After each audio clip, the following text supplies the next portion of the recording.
Allahumma arham ummat sayyidina Muhammad. Allahumma anfa'na bima 'allamtana wa 'allimna ma yanfa'una wa zidna ilman. Justru urang kudu bersyukur ayana setan. Geus urang teh kabenerna mah kudu ngucapkeun alhamdulillahirabbil Gusti alhamdulillah aya setan teh. Sebab ku ayana setan jelema perang jeung setan menang diangkat jadi wali Allah. Tanpa aya setan moal aya wali atau wali kabeh. Kuduna mah urang ngatur nuhun. Gusti abdi bersyukur ayana setan teh. Emang kunaon? Ngeunaheun abdi judi bae. Alhamdulillah. Tolol. Ieu setan.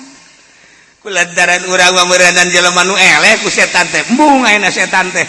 Hayang ngeunah we ibadah ka Gusti Allah tanpa aya peperangan moal bisa.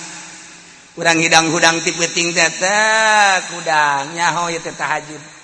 Wa minal laili wa tahajjal bihi nafilatan lak asa aya ba'saka bu maqam mahmuda hayang boga maqam mahmud teh asa diharapkeun supaya boga maqam mahmud urang kudu tahajud nyaho ta urang teh nyaho beuh mantep jasa komo nu sok ceramah mah oh bisa kabantu tahajud besorangan mah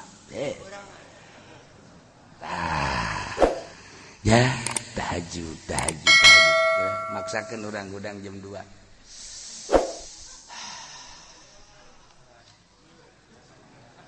karek hudang doang ngecak anggal sini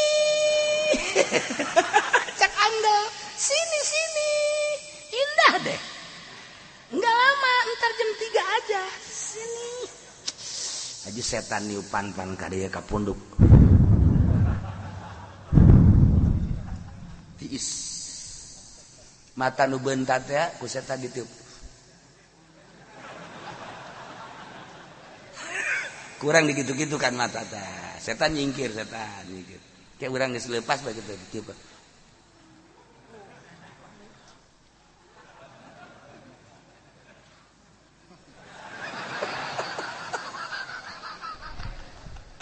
aya di jero hate jam 3 bae aduh orang udang teh kokong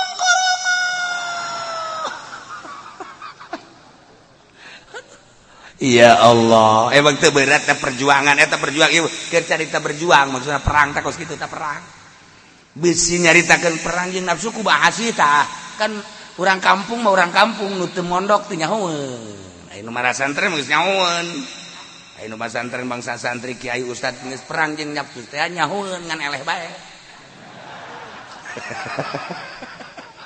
ieu mah eta perang jeung nafsu teh kumaha cenah kita eta perang jeung nafsu teh oh kos kita antara perintah Allah jeung kahayang nafsu urang menang nu mana sok geura mun ditanya ieu kabehan menang nu mana tah urang hudang jam 2 haju urang nyaho tahajud haju urang teh kitu digupayan tah ku anggel ditiupan ku setan lolobana menangan ka cai tahajud apa menangan nu ka anggel deui urang bohong burut sia awas ya, burut mah bahaya sih ya. Ayo ngomong deh sia. Tuh adieun.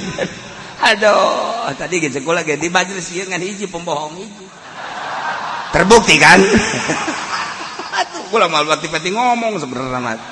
Ye, tuh mal wani ngawuduk mun teu aya kalap. Nah, ieu tah bentuk perang teh kos kitu ngaranna. Bentuk perang teh kos gitu. Waduh, lain sambarang. Guys, dimenangkan guys orang. Menang. Ya, cak kiai ge perang. Handi, hoyo, lanjut. Wah, Akbar. Keur tahiyat. La ilaha illallah. Setan mah terus bae. Tahiyat asyhadu an la ilaha illallah. Ditiupan. Urang kan teh nyaho setan di mana arahna. Salam tahajud pabajikana ge tahajud teh salam tahiyat potongan mana panjang amat Gusti Allah eta berat da eta urang naon kitu perang ieu keur carita perang ye perang teh kos kitu tah perang jeung nafsu perang jeung musuh mah urang boga kabogoh aya nu hayangan deui ka dinya aju bangunna teh itu endek sliding ka urang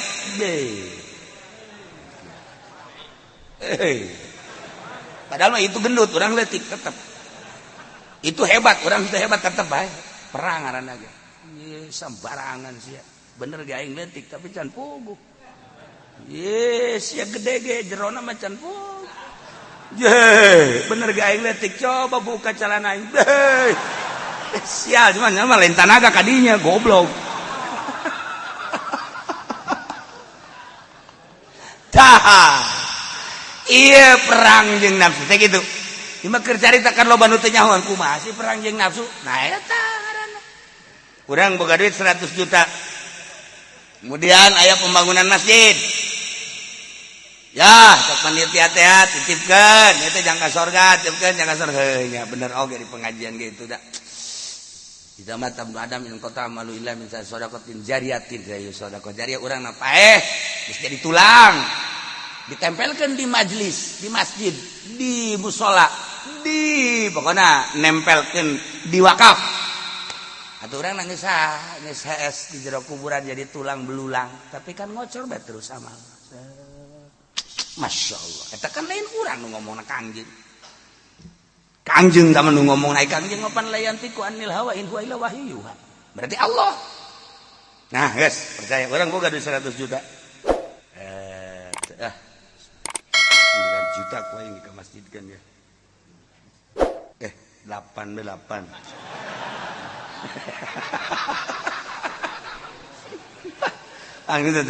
lima lah geus 5 bagi 2 guys 5 geus dihitung 5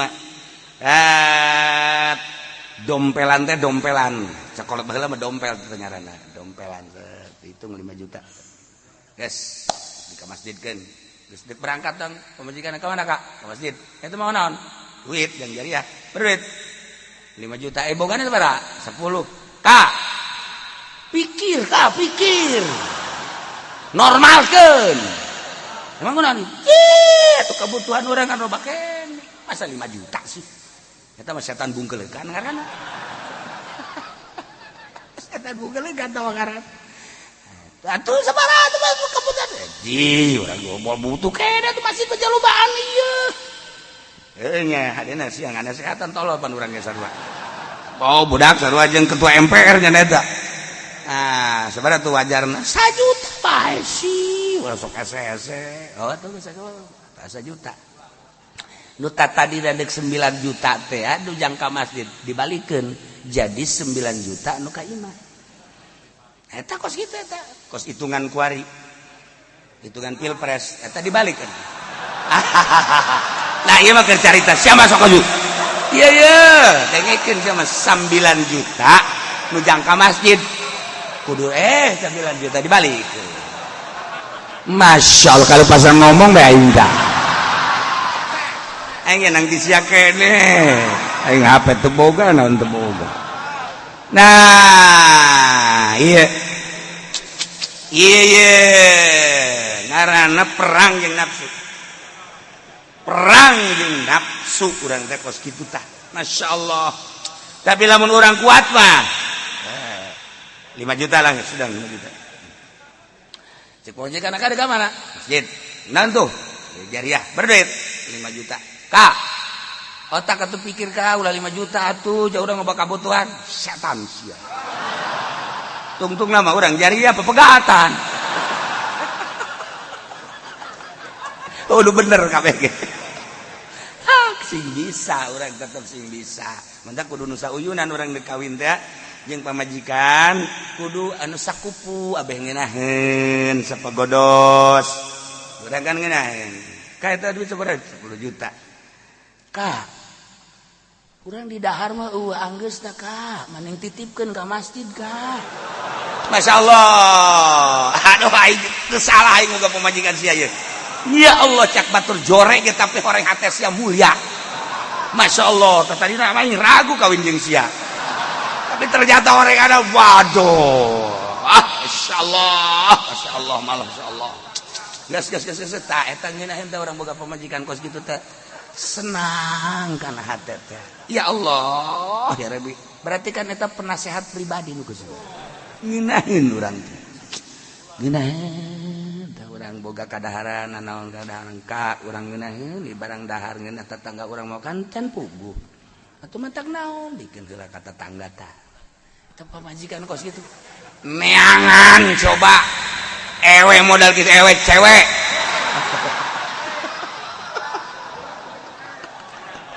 orang rawa kidang Allah karim lolobana makan kos kitu Allah ya Bang. Nah ieu kan nyaritakeun munafikin wah harate anggeus-anggeus kalladzina min qablikum kanu ashadda minkum quwwah lamun cek ahli bilagah mah di dieu teh aya kaf teh meureunana ada tasbih wa adawat tasbih arba'ah ada tasbih teh aya 4 arkanu tasbih aya 4 gitu hiji musabah dua musabah beh tilu ada tasbih nomor kaopat wajah syibi paran di santri teh ngaji kos kitu pakar lalagaan ngaji kos kitu bisa ngaji lalagaan keneh lalagaan lah teh ngaji kecil lah kos kitu arkanuhu arba'atu rukun tasbih aya 4 geus mana musabah beh jeung mana ada tasbih jeung mana wajah syibi engke diatur di dinya teh ada tasbih teh aya sabaraha rupa modelna ada tuh kafun mislu dan lain sebagainya kemudian wajah sibihna aya nu ditutur aya nu dipiceun jeung diatur sedemikian rupa eta ngaranna bab tasbih ieu ge sarua tah datang-datang kallazina min qablikum mana musyabahna jakab mah ada tasbih alladzina musyabah beh ai ieu musyabahna teu aya ha lebentak ahli tafsir nyieun carana macem-macem ngan urang mah terlalu macem-macem teuing teu meunang sebab nu keur diaji ku urang Jalalain geus atuh nuturkeun ieu bae padahal mah lamun urang maca tafsir anu beda-beda di dieu mah antum ayyuhal munafiqun ta Imam Jalal nafsiran make antum na eueuh dina Qur'anna ditenden sebagai musyabahna ayyuhal munafiqun besi salah geus berarti musyabahna teh ya munafiqun antum aranjeun kabeh wahai para munafik percis kalladzina kos jelema-jelema min qablikum sameme anjeun saha kafir eta bahasa percis teh bahasa dieu bahasa batur mah aranjeun kabeh wahai munafikin beleke bahasa mana teh beleke eta beleke kos kafir nu baheula percis kos kafir memeh aranjeun kabeh kumaha eta kafir anu memeh anjeun teh kanu asyadda minkum kuwatan leuwih sadis leuwih hebat kekuatanan wa aktsaru amwalan leuwih loba hartana kaya raya wa aulada jeung leuwih loba anakna kafir nu baheula teh karari itu pastamta'u bi khalaqihim maranehanana teh jeung kesenangan dirina we kekuatan aya di aing ngagunakeun kekuatan pake masiap harta aya di aing gas aing pokona mah bakal dinikmati harta nu aing nangan aing geus kumaha aing bae mabok heuli ku aing naon kahayang minuman pel jeung saja bersuntikan aya kumaha aing bae awewe nu mana hayang nu putih beuli ku aing urang RRC hayang nu buade Turki ku ari hayang nu buade Bangkung India ku aing dibeuli Arab ku aing dibeuli ayo sia hayang nu hideung kan negro aing beuli hayang nu hideung sawo mateng ka ditu ke Baduy beuli ku aing kumaha aing bae Ente kudu ka luar negeri di Indonesia stok ambalaya. Stok apem teh loba di Indonesia. Hayang potongan kumaha apem buleud, apem panjang ambalaya. Lain lalagan teu kudu ka hotel tah. Di juru imah tah di lapangan tah. Paranti urang lamun dekat ditu teh tah loba pabrik-pabrik naon ngaranna? Naon ngaranna tah? Siapa teh ngomong bodoh kawasan. Ya Allah ya Rabbi, otak teh teu ngembang jasa teh budak. Atuh aya osok teh kudu isin-isin. Ya, tah tadi kawasan. Masya Allah, emang kula teh nyaho. Eta di kawasan da Ambalaya. Berbagai kawasan. Dikontrakan emang lain tempat mesum.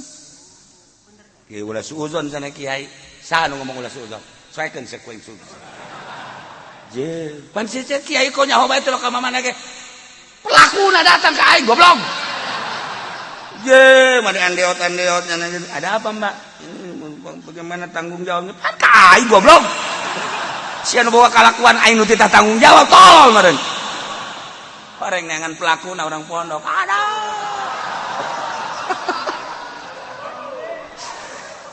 Kumaha tuh aya sababaraha awewe anu dizinahan ku kiai nyaho pula. Naudzubillah min dzalik wa min dzalik wa min dzalik nyaho pula. Di daerah Sepatan aya kiai lillahi taala nyahona awewena ceri. Awewena ceri. Nyaho. Ini fotonya Pak Kiai. Ya. Iwau. Aduh.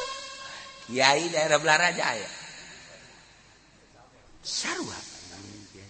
Sumpah kukula si awena. Sumpah dah. Kemantak datang lantaran boga kasus-kasus anu lain. Serang. Kula merigak bulu. Lamun eta kamari nu diramekeun daerah Istimewa Yogyakarta, daerah pelajar Zararinah kuari SMA, SMP jeung mahasiswa baheula mah henteu wajar. Bandung Kota Kembang Zararinah masih wajar. Budak aju ayana di dinja lingkunganana, aju karyawan-karyawan wajar. Jauh ke indung bapa aya ge hae sia ulah ulin bae, awas ya kudu balik cilok balik atuh komo ieu deui dilepas ke indung bapana. Lepas di indung bapak nak ngontrak sorangan kumaha kayang nyana pikir ku otak ngaji henteu jana urang ge nu ngaji bae lepas nu teh ngaji itu nu ngaji bae ge boro-boro budak ora kolot lepas dunungan lepas kolot atuh komo budak dek terlepas kumaha ayo bik kuari merambah ke kiai ngan kiaina kiai hikmat ya udah cerita eueuh kiai nu biasa lain guru kiai yayasan di panjele kiai ngomong ku situ ih awewena bebeja awewena nu kumaha tuh masyaallah cak kiai tadi awewe kudu bebeja bae deui tolol jika aing makan asa ka bapaknya anak. Baik usapan.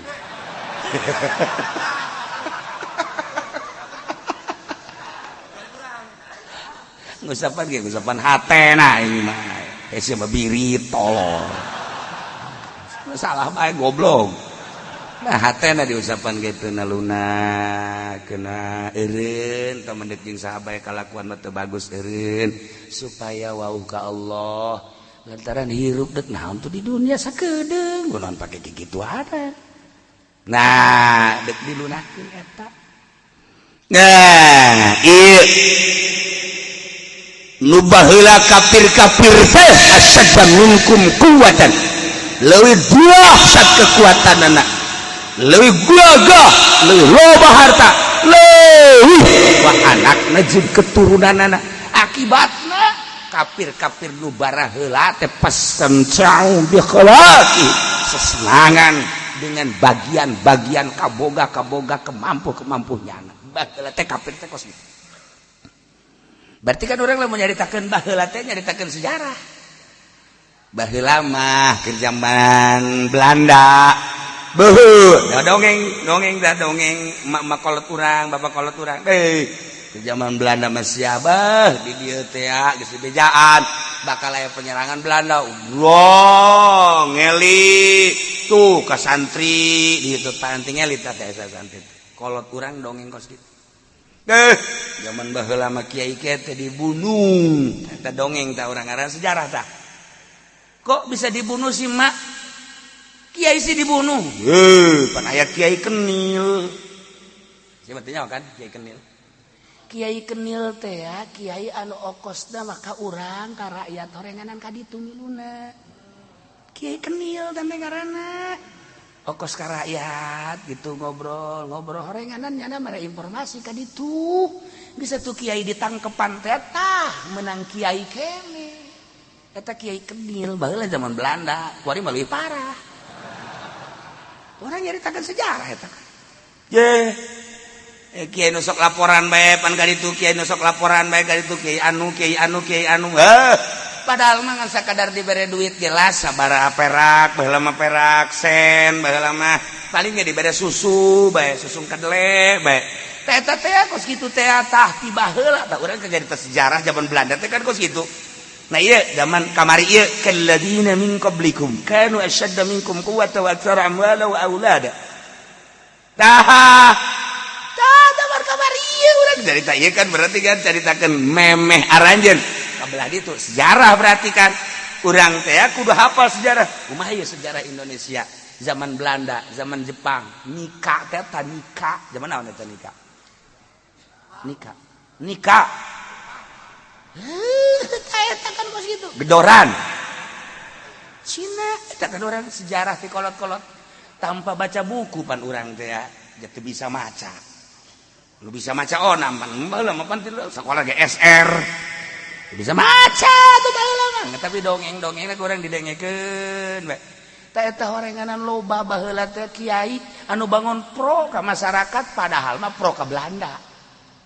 Ambalaya, manda kiai anu penyawan sih ditangkap orang ayah eta kenil tah mantak sih ada kuari kiai kenil di lembur orang saya kiai kenil eta besok lapor Masya Allah. Dan ada beberapa pengkhawatiran nah kumaha keur zaman Belanda sejarah ngaranna, kumaha keur zaman Jepang sejarah ngaranna, kumaha keur zaman Gedoran sejarah ngaranna.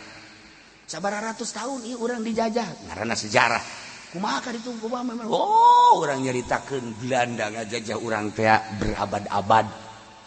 Eta karena sejarah, eta kakarak sejarah urang nyaritakeun sejarah Uzbekistan kumaha.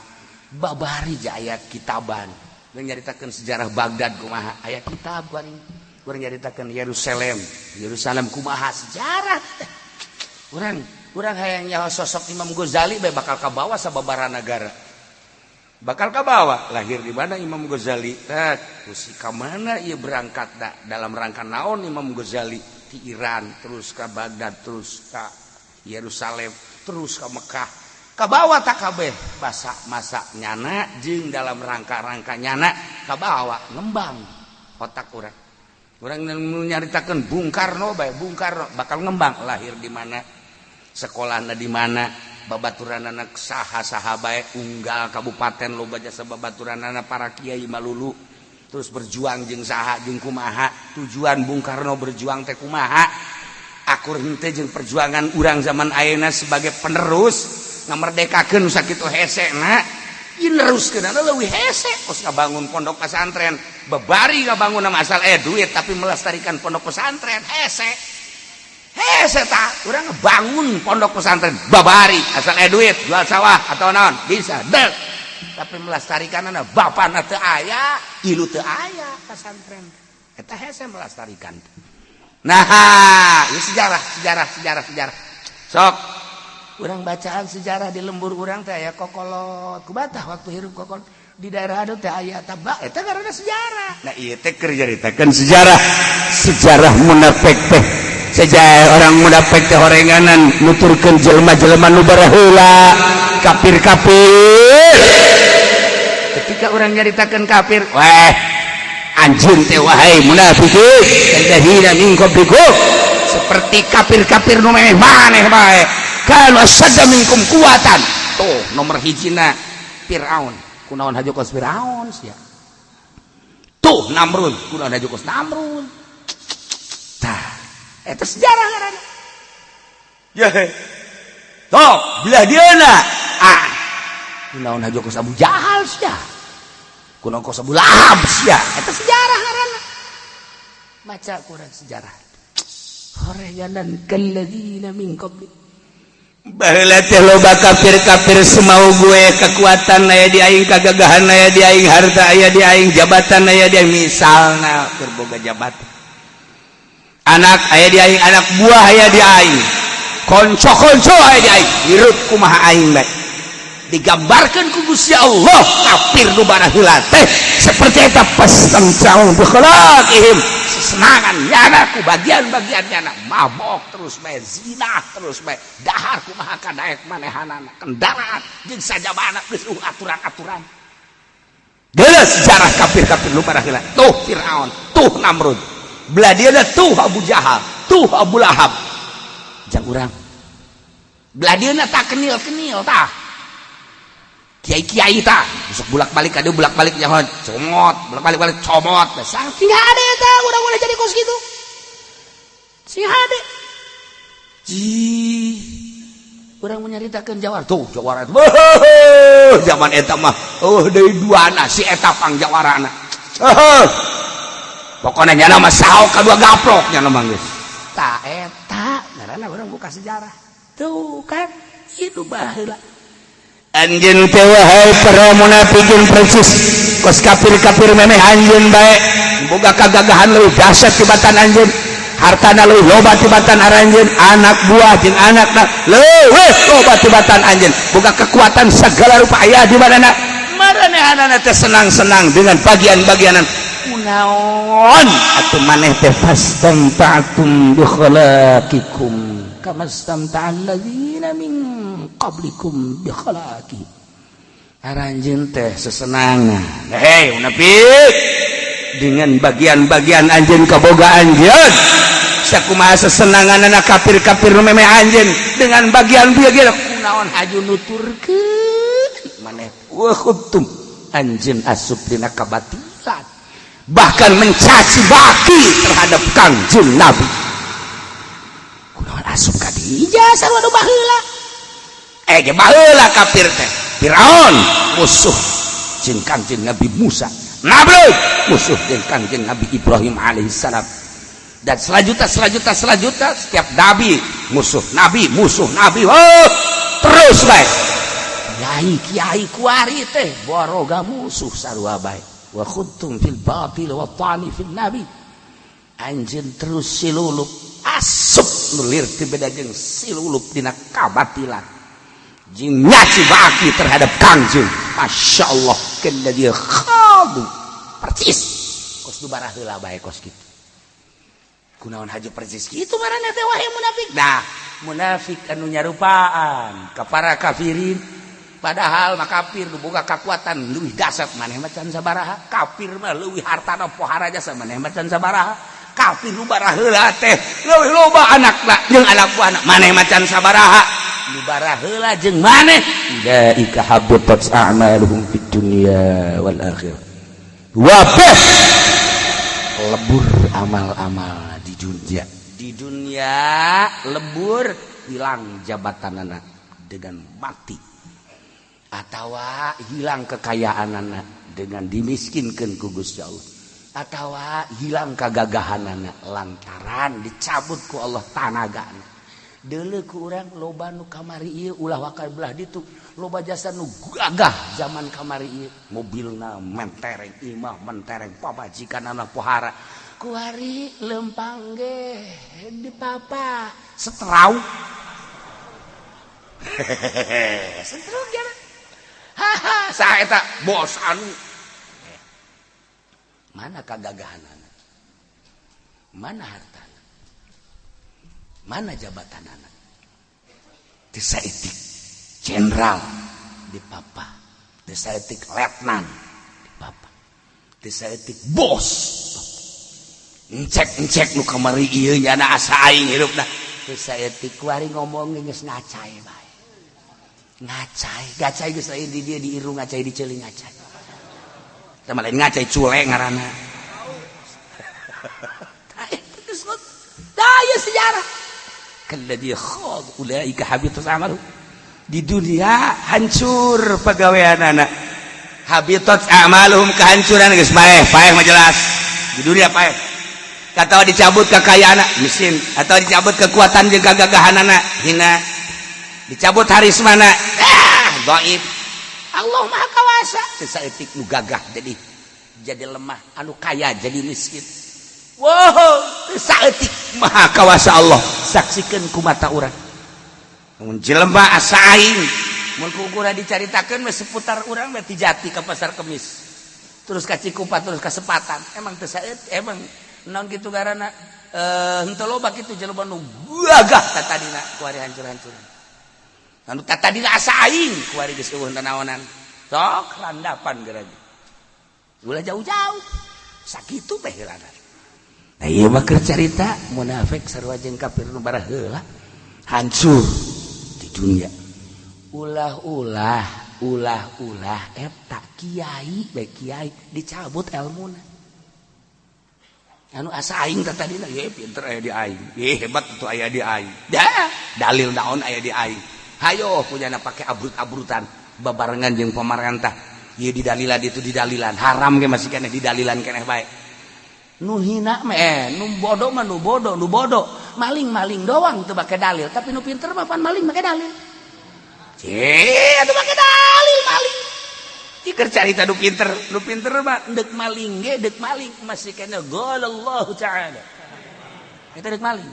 Kos kiai deuk neangan dunia, wa qala Nabi sallallahu alaihi wasallam. Eta orangan deuk neangan amplop goblok teh kiai. Eta make golan Nabi. Atuh komo polisi mah, polisi kan ahli hukum. Itu korupsi mah ke dihukuman segala. Batur mah anu teu salah dihukum aya nyana nu korupsi teh. Ieu mah keur carita fakta dibalik. Khutum fil batil wa ta'ani fil nabi kalladzi khad. Awas. Sangeunahna nyana awas. Sabaraha kapten, sabaraha letnan, sabaraha jenderal ngusruk di dunia keneh. Encan dimaotan ku Gusti Allah. Teu kudu disebutkeun. Kula mah inget zaman Abah bae. Zaman Abah ya hiji hakim. Muriang di Jakarta. Beutungna gendut. Haju minta dilayat. Kula bilu ka ditu. Bener tah hakim beuteung masyaallah teh akur jeung awak. Waktu pun aya jasa beuteung heran kula ge. Kos balon. Abah mah teu bisa kukumaha sabira Abah tuh. Hartina zahirna kitu bae tu gobrol. Eta Abah bangun nganasehatan bae. Ayeuna cak Abah teh meureun manan ge boga pagawean Pak Hakim ye. Anu Allah bendueun. Aju nya ceurik eta. Ceurik ngaku jana. Moal aya nu beres cenah ai hakim mah pake ai je. Kaluar ti sugutnya. Kaluar ti sugutnya. Terus carita maot akhirna maot ngan hayang dilayat heula bae. Eta kan bahasa kos kitu. Moal aya cenah nu jujur hakim kiai. Kula geus amanat ka anak kula, ka incu kula jadi hakim. Aya polisi anu geus amanat bae ka anak incu kula jadi polisi. Moal beres. Aya kiai henteu amanat mah ngan haju manehanana nyakolakeun anak berarti teh kaduhung aya jadi kiai. Henteu aya wasiat dengan anak teh di pasantrenkeun disakolakeun eta ge sarua keneh. Sarua jeung wasiat kula jadi kiai, hese ka duit cek cenah teh. Sakola bae. Sial teh kiai. Masya Allah. Iya. Habitat amaluhum fid dunya. Tidak akan terbuka ta mata hatena teh blak bae. Cuma keur cerita kiai bae geus. Urang mah hirup teh gun ulah hese-hese. Gaji ibadah geus tah moal kebal di alam dunia tah teu tah sebelangkos kitu tah. Sia-sia sekolahnya supaya dan dindun. Ngomong doang dan dindun. Geus didunkeun maksudna mah supaya duniana bagus jang berjuang akhirat teh hebat ja Kangjeng Nabi ge cenah ngadoa robbana atina fid dunya sok aju ngadalil kiai mah tolol aja robbana atina fid dunya hasanah wa fil akhirati hasanah wa qina adzabannar cenah ge kiai mah goblok tah deuk masantrenkeun anak mah kudu make robbana atina heula ieu kan dalil karana tah ieu awas di dunia dicabutan ku Gusti Allah kiai kurang kumaha ilmu na cabut nu daek ngaraji kanyana bahkan nyana ge aya kiai make celana pendek sakit kiai di Tangerang ngapanggih ku kula make celana pendek sakit kiai bukan ditanya kiai deregeuna mah malah ngabalieu saknya rusak atuh aing malah atuh padahal batu masalah ternyata kan dicabut ku Gusti Allah ieu tah ulaika habitat a'maluhum fid dunya keur carita eta jelema-jelema teh dihancurkeun pagaweana dilebur pagaweana fid dunya di dunia keneh carana dileungitkeun kagagahanana kakuatanana cabut ku Gusti Allah hartana cabut ku Gusti Allah kitu anak buahna hina nyana habitat a'maluhum fid dunya wal akhirah atuh di akhirat geus jelas jasa habitat a'maluhum naonan neraka hancur-hancuran di dunia hancur di akhirat hancur ulaika humul khasirun dah eta jelema kafir-kafir nu bara heula teh jelema nu rugi ku harita nuturkeun ku munafik sarua anjeun teu sabaraha kakayaan dibandingkeun jeung nu bara heula anjeun teu sabaraha kekuatan dibandingkeun jeung nu bara heula anjeun teu sabaraha anak buah dibandingkeun jeung nu bara heula sakitu gagahna aya di nyana segala di nyana hancur dunia jeung akhirat atuh komo sia leuwih handap tibatan nu bara heula leuwih hancur sia mah na ieu urang ulah haju neuleuh ka pagawean jelema-jelema munafik sejarah nu dijelaskeun di Al-Qur'an jelas urang mah sejarah nu kamari ieu bae sejarah bangsa Indonesia sok bukaan deui ku urang perjuangan nenek moyang urang nu diseret, nu ditembak, nu kena murtil, terus anu ngalanjutkeun perjuanganana. Datangkah terjadi kemerdekaan setelah merdeka. Kumaha ieu teh tujuan maksud leluhur urang ngamerdekakeun negara Indonesia teh. Terus dan selanjutnya baca ku urang sejarah jeung sejarah.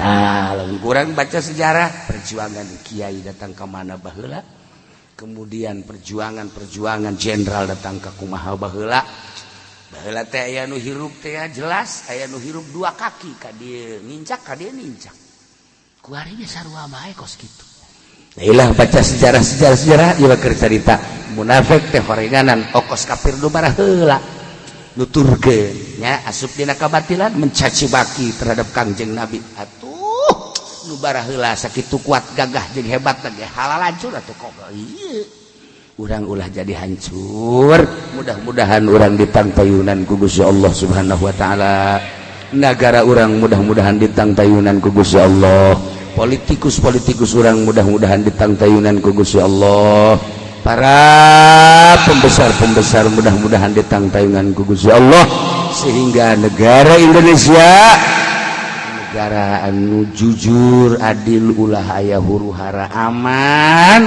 tanpa aya keributan bi barakati ummul Quran al-Fatihah bismillahirrahmanirrahim alhamdulillahirabbil alamin arrahmanirrahim maliki yaumiddin iyyaka na'budu wa iyyaka nasta'in shiratal mustaqim shiratal ladzina an'amta 'alaihim ghairil maghdubi 'alaihim waladdallin.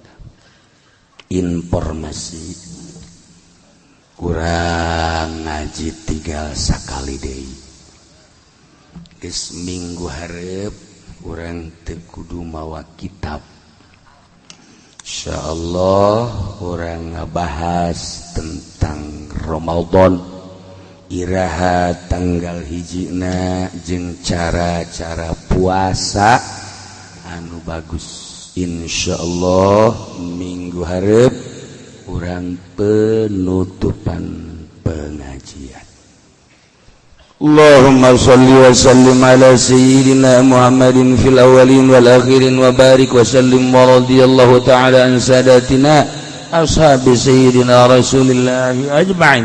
Ya Allah ya rabbal alamin, Allahumma arinal haqqa haqqa warzuqna ittiba'ahu wa arinal batila batila warzuqna ijtinabah wa la taj'alhu mutashabbihan alaina fanattabi'al hawa. Allahumma hdina siratal mustaqim, Allahumma hdina siratal mustaqim, Allahumma hdina siratal mustaqim, siratal ladzina an'amta 'alaihim minan nabiyyin